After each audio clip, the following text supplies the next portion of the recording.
Did you know there is an ongoing conversation in your head during your round of golf, and how you direct that dialogue will determine how well you can perform on the course?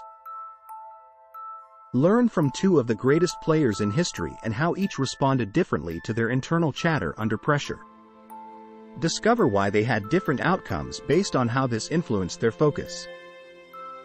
Jack Nicklaus in the US Open in 1960 and Tiger Woods in the PGA Championship in 1999, both faced crucial putts. During the 1960 US Open, Jack Nicklaus was leading by just one shot in the final round. He found himself distracted by the enormity of the moment. Jack Nicklaus said he was excited, anxious, and under as much pressure as I've ever known. He faced a birdie putt that could have sealed his victory. His thoughts were clouded and his focus shifted into the future and the fact he thought no one could catch him. Instead of staying present and focusing on the shot at hand, he struck the putt too hard. His next putt was for par. A ball mark in his line created doubt.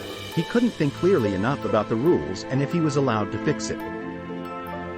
He could fix the ball mark under the rules, but the pressure was creeping in and he was playing with Hogan. Nicklaus was embarrassed, not wanting to slow play down. He didn't call a rules official. He just went on and hit the putt. He wasn't decisive and missed it, then went to the next hole and had another 3-putt as well. Nicklaus later confessed, "I can't focus my mind clearly on whether the rules allow me to repair the ball mark." A pressure-filled mind will create doubt, worry, and anxiety. Nicklaus at that moment shut down his ability to think clearly and act decisively. Even when it comes to simple things we know well, pressure and lack of focus can cause situations like this. The internal conversation and chatter you have during a round of golf can lead you to asking negative questions filled with doubt. Have you ever asked yourself this question? What if I hit it into the water? How confident do you feel after asking yourself that? How often are you asking yourself questions like this during a round? Because this question is filled with fear of a bad outcome, it leads to a negative reaction that can be paralyzing and cause distractions at the most critical moments, hindering performance.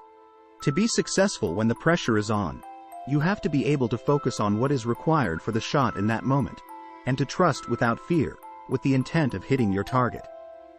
You can't let these negative questions dominate your inner conversation, which can change your focus into worrying about missing.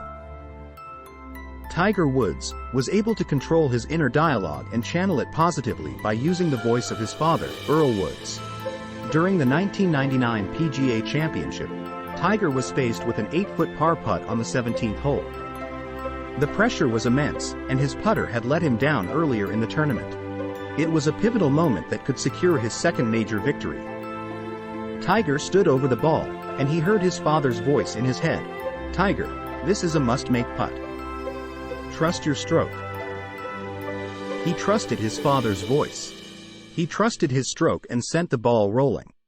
That night, he acknowledged his father's influence, saying, "I heard you." Tiger's ability to control his internal conversation, even in high-pressure situations, is a testament to how the mind will respond to the internal dialogue we let happen. His father's voice guided him, providing the focus he needed to stay in the present moment, focusing on trusting his stroke, not any past or future thoughts. The stories of Jack Nicklaus and Tiger Woods remind us that we are in control of how we respond to our internal conversation. In our inner conversation, our mind will respond to the questions we ask ourselves, whether those questions are positive or negative.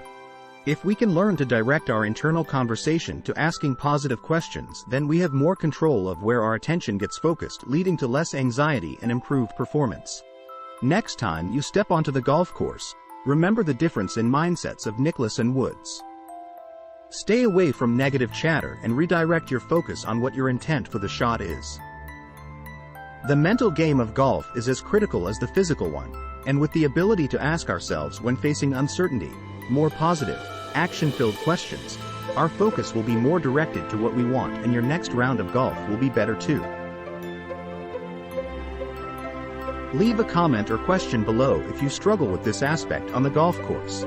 If you enjoyed this video and found value in our mental golf tips, please don't forget to hit the like button, leave a comment with your thoughts or questions, and subscribe to the Mental Golf Edge channel for more content like this. Your support helps us grow and reach more golf enthusiasts like you.